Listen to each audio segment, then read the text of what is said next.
ونصلي ونسلم على سيدنا ومولانا محمد رسوله النبي الأمين المكين الحنين الكريم الرؤوف الرحيم. أما بعد، فأعوذ بالله من الشيطان الرجيم. بسم الله الرحمن الرحيم. إن الله وملائكته يصلون على النبي يا أيها الذين آمنوا صلوا عليه وسلموا تسليما. صدق اللہ مولانا العظیم. اب سب احباب آقا علیہ الصلوۃ والسلام کی بارگاہ میں ہدیہ درود و سلام پیش کریں. اللہم صلی علی سیدنا و مولانا محمد وعلی آلہ وصحبہ وبارک وسلم. قاضی ایاز رحمۃ اللہ علیہ صاحب الشفا، انہوں نے اس آیہ کریمہ کی تفسیر میں کہ اللہ تعالیٰ اور اس کے تمام فرشتے نبی اکرم صلی اللہ علیہ وآلہ وسلم پر درود بھیجتے ہیں. یصلون علی النبی، اور اس کے بعد حکم کہ اے ایمان والو تم بھی حضور علیہ الصلوۃ والسلام پر درود بھیجو، درود پڑھو، اور آپ پر کمال ادب کے ساتھ کثرت سے سلام پڑھا کرو. اس آیت کریمہ میں قاضی ایاز رحمۃ اللہ علیہ بیان کرتے ہیں کہ یہ آیت بطور خاص حضور نبی اکرم صلی اللہ علیہ وآلہ وسلم کی عظمت اور آپ کی شان مبارک اور آپ کا علو مرتبت، آپ کے عظیم اور بلند مرتبے کے اظہار کے لیے اللہ پاک نے یہ آیت نازل کی. اور ایک بات جو بڑی اہم ہے وہ یہ کہ اس میں اللہ تبارک و تعالیٰ نے پہلے خبر دی ہے اور بعد میں حکم فرمایا ہے. پہلے ایک خبر دی ہے، ان اللہ وملائکتہ یصلون علی النبی، یہ خبر ہے، ہمیں خبر دی ہے کہ بے شک اللہ تعالیٰ اور اس کے تمام فرشتے نبی اکرم صلی اللہ علیہ وآلہ وسلم پر ہمیشہ درود بھیجتے رہتے ہیں. تو اللہ تعالیٰ نے ہمیں یہ خبر دی ہے، اطلاع دی ہے. درود تو وہ بھیجتا ہی رہتا ہے، اور ملائکہ بھی آقا علیہ السلام پر درود پڑھتے رہتے ہیں. مگر اس آیت کے ذریعے اللہ تعالیٰ نے ہمیں آگاہ فرمایا،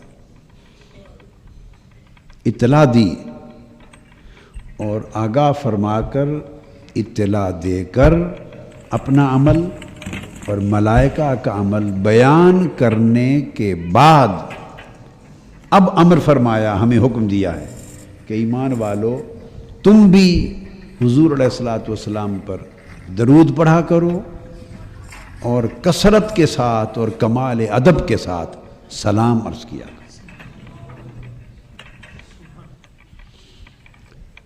قرآن مجید میں الحم سے والناس تک ایسا حکم اس ایک مقام کے سوا کسی اور جگہ نہیں دیا گیا. کسی اور عبادت، کسی اور عمل کے لیے ایسا امر اور ایسا حکم اللہ پاک نے کبھی انسانوں کو نہیں دیا کہ وہ حکم دینے سے پہلے یہ خبر دے کہ میں خود یہ کام کرتا ہوں سو تم بھی کیا کرو.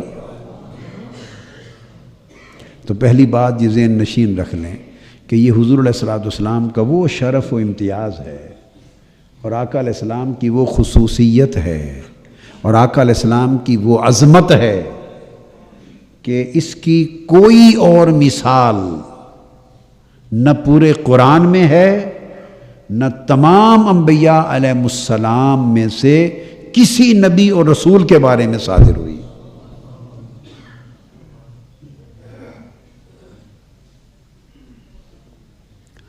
اور خاص بات، اللہ تبارک و تعالیٰ نے جب سلسلہ نبوت شروع کیا،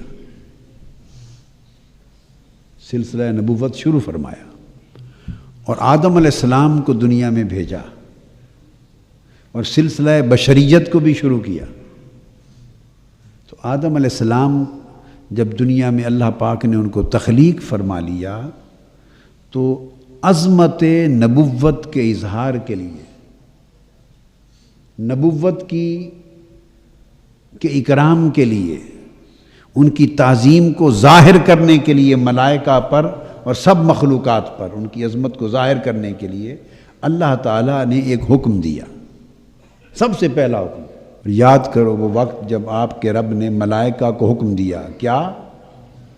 آدم کو سجدہ کرو۔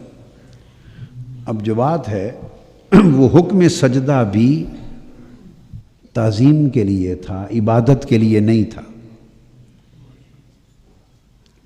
اور تعظیم فرشتوں سے کرائی اور فرشتوں سے سجدہ کروا کر آدم علیہ السلام کی عظمت کا اظہار فرمایا، ان سے تعظیم کرائی اور اس عمل تعظیم سے آدم علیہ السلام کی عظمت کا، آپ کے بلند رتبے کا اظہار فرمایا۔ تو سجدہ ایک عمل تھا تعظیمی، ہر چند کے عبادت کے لیے نہیں تھا، لیکن اللہ پاک نے اپنے نبی کی عظمت کا اظہار کرایا ملائکہ سے، مگر خود شریک نہیں ہوا اس عمل میں۔ اظہار عظمت کے اس عمل میں، اظہار عظمت کے اس عمل میں اللہ پاک فرشتوں کے ساتھ خود شریک نہیں ہوا، یہ عمل فرشتوں سے کرایا۔ اسجدوا لآدم فسجدوا الا ابلیس، چونکہ یہ عمل ایسا تھا کہ اللہ رب العزت کی شان کے لائق نہیں تھا۔ سو بتانا یہ مقصود ہے کہ ایسے عمل کو منتخب کیا حضرت آدم علیہ السلام کی عظمت کے اظہار کے لیے جو صرف فرشتوں سے کرایا جائے اور وہ خود اس میں شریک نہ ہو۔ آپ میری بات سمجھیں، اگر عظمت کا اظہار کرانا تھا اور کرنا تھا تو حکم سجدہ نہ دیتا، اور بھی بڑے عمل تھے، کوئی اور ایسے عمل کو منتخب کرتا کہ اس عمل کے ذریعے آدم علیہ السلام کی عظمت کا اظہار اسی طرح ہو جاتا جیسے اب کرایا گیا۔ سجدہ کے بغیر کسی اور عمل کے ذریعے آدم علیہ السلام کی عظمت کا اظہار اللہ تعالیٰ کر سکتا تھا اور فرشتوں سے کروا سکتا تھا، مگر ایسا عمل چن لیتا کہ اس میں خود بھی کرتا، فرشتوں کو بھی ساتھ شریک کرتا اور اللہ کی شان کے لائق بھی ہوتا، اللہ کی شان کے لائق بھی ہوتا، مگر نہیں کیا۔ وہ سب سے پہلا عمل تھا اس کائنات کی تاریخ میں عظمت نبوت کے اظہار کے لیے۔ تو جب سب سے پہلی کوئی دلیل دی جاتی ہے اور سب سے پہلا عمل کائنات اور خلق کے سامنے رکھا جاتا ہے، سب سے پہلا عمل، تو وہ اتنا بڑا مضبوط اور مستحکم رکھا جاتا ہے کہ اس سے بنیاد پڑ جائے۔ تو اللہ تبارک و تعالیٰ نے وہ عمل جو فرشتوں سے کرایا، اس سے آدم علیہ السلام کی عظمت کا اظہار تو ہوا، مگر ایسے عمل کو منتخب کیا کہ اس میں خود شریک نہ ہو۔ سو اس طرح باقی انبیاء علیہ السلام کی اپنے اپنے وقت میں ان کی عظمت کے اظہار اللہ تعالیٰ مختلف طریقوں سے کراتا رہا، مختلف طریقوں سے کراتا رہا، مگر کسی کی عظمت کے اظہار کے لیے اللہ تعالیٰ نے ایسا عمل منتخب نہیں کیا کہ جس میں وہ خود شریک ہو جائے۔ جب آقا علیہ الصلوۃ والسلام کا وقت آیا تو حضور علیہ الصلوۃ والسلام کی بھی عظمت کا اظہار چاہا اس نے، حضور علیہ السلام کی بھی عظمت کا اظہار چاہا، اور حضور کی عظمت کے اظہار کے لیے ایک ایسے عمل کو منتخب کیا کہ جو سب سے پہلے اس نے خود کیا۔ اب اس آیت کریمہ کی ترتیب یوں ہے، فرمایا ان اللہ و ملائکتہ یصلون علی النبی، بے شک اللہ اور اس کے سارے فرشتے نبی صلی اللہ علیہ وآلہ وسلم پر درود بھیجتے، اور اے ایمان والو تم بھی حضور پر درود بھیجو اور خوب سلام پڑھو۔ اب اس کی ترتیب یہ ہے کہ اللہ تعالیٰ نے پہلے یہ اظہار کیا کہ حضور علیہ الصلوۃ والسلام کی شان مالائے اعلیٰ میں کیا ہے، پہلے یہ بتایا۔ اب اگلا نقطہ بتا رہا ہوں، ہم ہیں سفلی دنیا میں رہنے والے، ہم عالم سفلا کے رہنے والے ہیں، عالم سفلا کے رہنے والے ہیں، سفلی دنیا کے رہنے والے ہیں، اسفل کائنات کے رہنے والے ہیں، اسفل السافلین کی دنیا میں، نیچے والوں کو، نیچے رہنے والوں کو حکم دینے سے پہلے بتایا کہ آؤ تمہیں بتاؤں کہ میرے محبوب کا مقام اوپر کیا ہے، کیونکہ اللہ اپنی تسبیح نہیں کرتا، اللہ خود اللہ اللہ اللہ اللہ یا اللہ اللہ لا الہ الا اللہ، اللہ یہ ذکر نہیں کرتا، ہمیں فرماتا ہے کرو۔ تو بتانا چاہتا ہوں اللہ پاک صرف ایک ذکر کرتا ہے، اللہ تعالیٰ صرف ایک ذکر کرتا ہے، اور اس بات کو دو جگہ قرآن مجید میں اللہ پاک نے صراحتاً بیان کیا ہے، تصریحاً بیان کیا ہے، چھپا کے نہیں رکھا۔ ایسا خیال کسی کو نہ آئے کہ باری تعالیٰ ہمیں تو ذکر بتائے ہیں تو کیا ذکر کرتا ہے، کو اپنا ذکر بھی بتا، کو اپنے ذکر کا بھی حال سنا، تیرا ذکر کیا ہے، تیرا ورد وظیفہ کیا ہے، ہمیں تو ورد وظیفے دیے ہیں، کوئی ورد وظیفہ تیرا بھی ہوگا جو تو کرتا ہے وہ بھی بتا۔ اس نے چھپایا نہیں ہے، اس نے کہا بتا دیتا ہوں دو جگہوں پر۔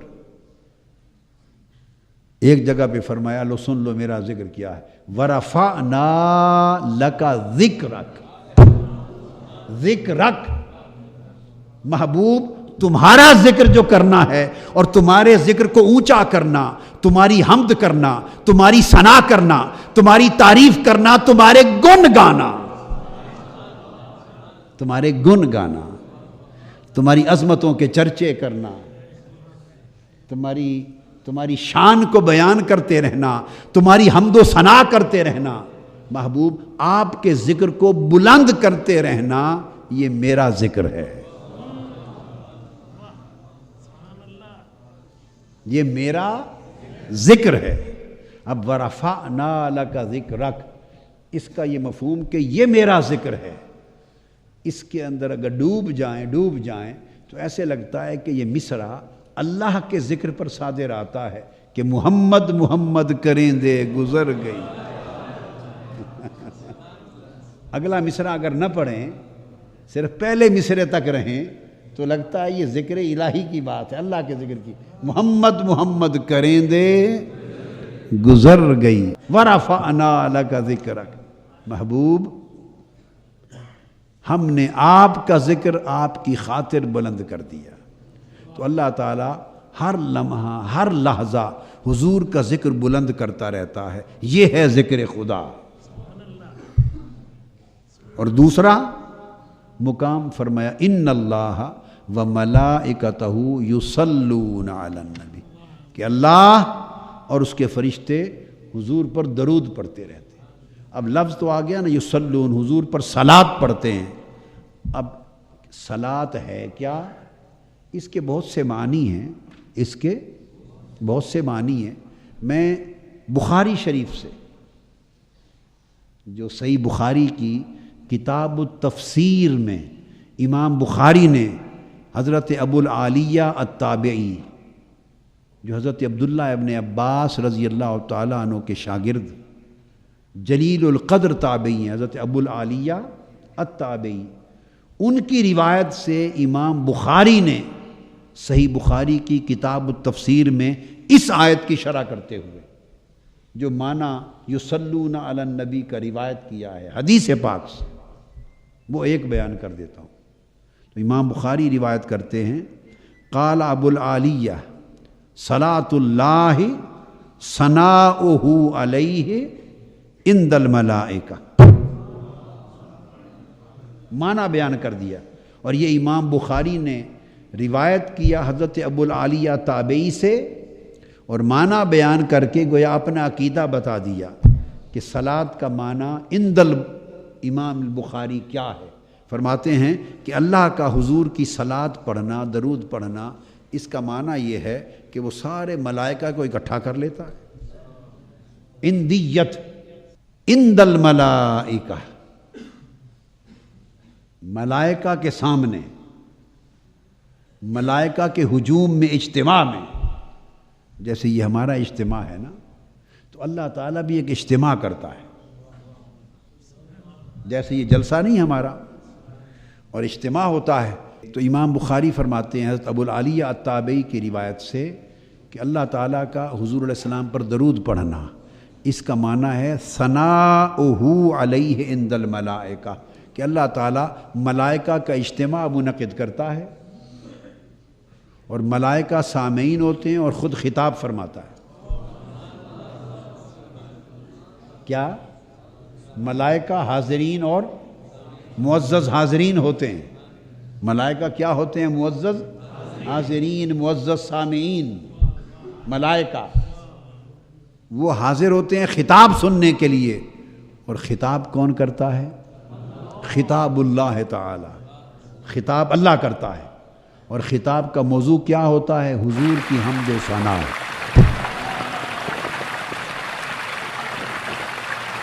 ثنا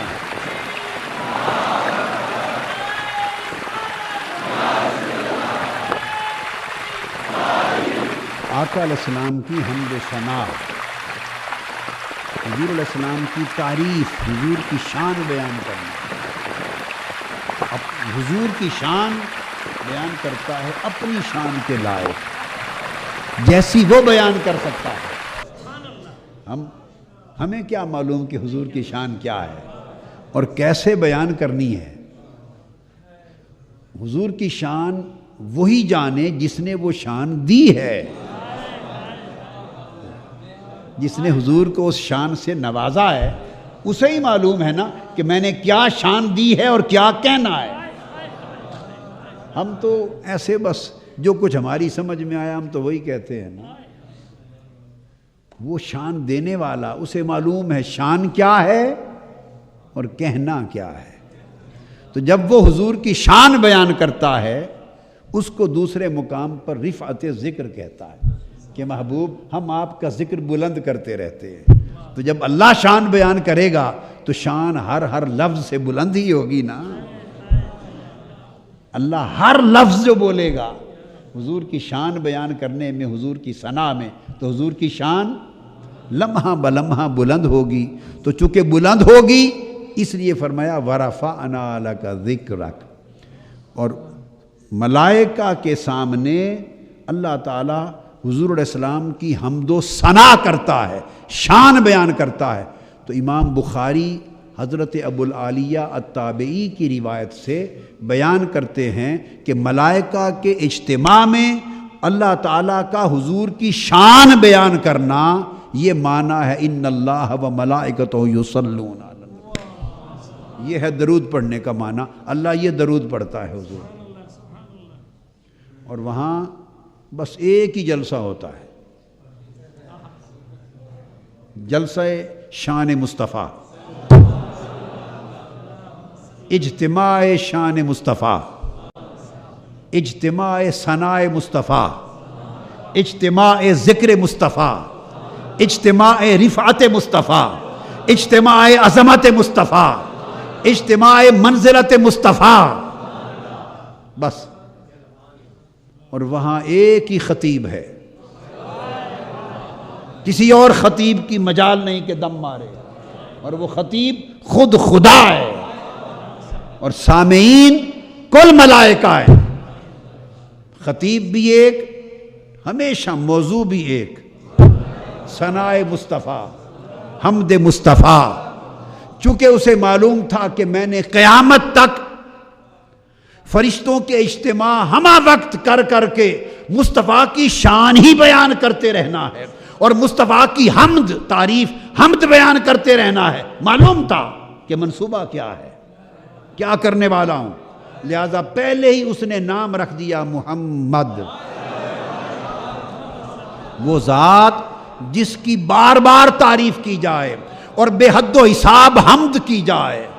الذی یحمد حمدن بعد حمدن و مرتن بعد مرتن و کرتن بعد کرتن، وہ ذات جس کی بار بار حمد ہی کی جاتی رہے، شان ہی بیان ہوتی رہے، اور کرے کون؟ اللہ، سنے کون؟ ملائکہ، اور جلسہ گاہ ملائے اعلیٰ، عرش معلیٰ۔ یہ جو میں نے بیان کیا یہ امام بخاری نے روایت کیا ہے۔ لوگ بخاری کا شور تو بہت مچاتے ہیں، کیا؟ مگر کسی کو نہ امام کی الف آتی ہے نہ بخاری کی بے آتی ہے۔ میں کہہ رہا ہوں نہ کسی کو امام کی الف معلوم ہے، کیا؟ نہ کسی کو امام کی الف معلوم ہے، اور نہ کسی کو بخاری کی بے معلوم ہے۔ وہی تو کہہ رہا ہوں کہ نہ الف جانے نہ بے جانے۔ یہ امام بخاری نے روایت کیا، اور یہ تفسیر تابعین کی ہے، حضرت عبداللہ ابن عباس سے وہ آگے روایت کرتے، صحابہ کی ہے، اور صحابہ حضور سے سن کر بیان کرتے ہیں کہ اللہ حضور پر درود پڑھتا ہے۔ وہ درود کیا پڑھتا ہے؟ ایک سوال ذہنوں میں رہتا ہے نا، اس کے اور بھی بہت سے معنی ہیں کہ یوں پڑھتا ہے، یوں پڑھتا ہے، مگر میں نے آپ کو کہا کہ آج آپ کو معنی بتاتا ہوں جو امام بخاری نے صحیح بخاری میں حضرت عبداللہ ابن عباس کے طریق سے حضرت ابوالعالیہ کی روایت بیان کی کہ حضور پر درود پڑھنے کا معنی یہ ہے، اگر کہتے نا صرف ثناؤہ علیہ تو بات مختصر تھی، اللہ حضور کی حمد کرتا ہے، ثنا کرتا ہے، یہ معنی ہے درود پڑھنے کا۔ یوں نہیں فرمایا، کہا ثناؤہ علیہ عند الملائکہ، ملائکہ کے سامنے، ملائکہ کے سامنے شان بیان کرنے کا مطلب جلسہ نہیں تو اور کیا ہے؟ ملائکہ سامنے بیٹھے ہیں، تو جب اللہ کا جلسہ ہوگا تو 2 4 5 10 ہزار ملائکہ ہوں گے؟ کیا خیال ہے؟ کو ہماری طرح کا جلسہ ہوگا؟ 1000 2000 5000 10,000 ملائکہ ہوں گے اللہ کے جلسے میں، یا لاکھوں ملائکہ ہوں گے، یا کروڑوں ملائکہ ہوں گے؟ آپ سمجھتے ہیں کیا کروڑوں بھی نہیں، اربوں ملائکہ ہوں گے؟ نہیں، اللہ کا اجتماع ہے اور بیان شان مصطفیٰ ہے، اللہ کا خطاب ہو تو کیا کوئی فرشتہ گوارا کرے گا یا اللہ کی عزت گوارا کرے گی کہ میں خطاب کر رہا ہوں اور فرشتے ارد گرد گھومتے رہیں؟ میری بات سمجھ آئی ہے؟ کوئی حاضر جلسہ نہ ہو ممکن ہے؟ خدا کا خطاب ہو اور فرشتے حاضر جلسہ نہ ہو؟ تو یہ لاکھوں کروڑوں کی اربوں کی بھی بات نہیں۔ آپ کہیں گے اتنے فرشتے ہیں؟ آپ سوچیں گے اتنے فرشتے ہیں، اتنا تو سنا ہی نہیں تھا کہ آپ نے کہہ دیا اربوں کی بھی بات نہیں۔ تو ہاں میں بتا دیتا ہوں، امام حاکم نے مستدرک میں حدیث روایت کی ہے، امام حاکم نے المستدرک میں حدیث روایت کی، حضرت عبداللہ بن عمر رضی اللہ تعالیٰ عنہ راوی ہیں، انہوں نے روایت کیا کہ اللہ تعالیٰ نے جب مخلوق پیدا کی تو کل خلق عرش سے فرش تک اور سدرۃ المنتہا سے تحت ثری تک کل خلق جو مخلوق پیدا کی اس کے 10 حصے کیے. کیا 10 حصے کیے؟ کل خلق کے 10 حصے، اور 10 حصوں میں سے 9 حصے صرف فرشتے بنائے.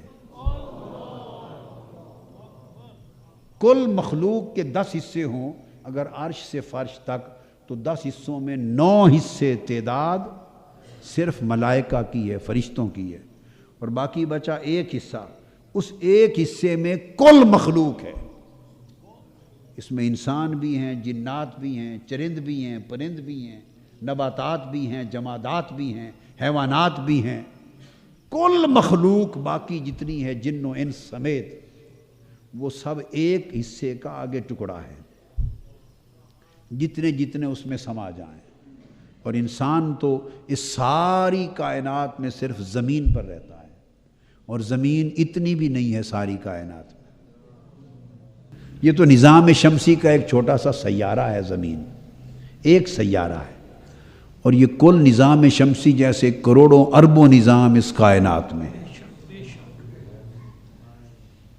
تو اس لیے میں نے کہا کہ اربوں میں نہیں، کل آبادی، انسانوں کی کل آبادی 7 ارب ہے.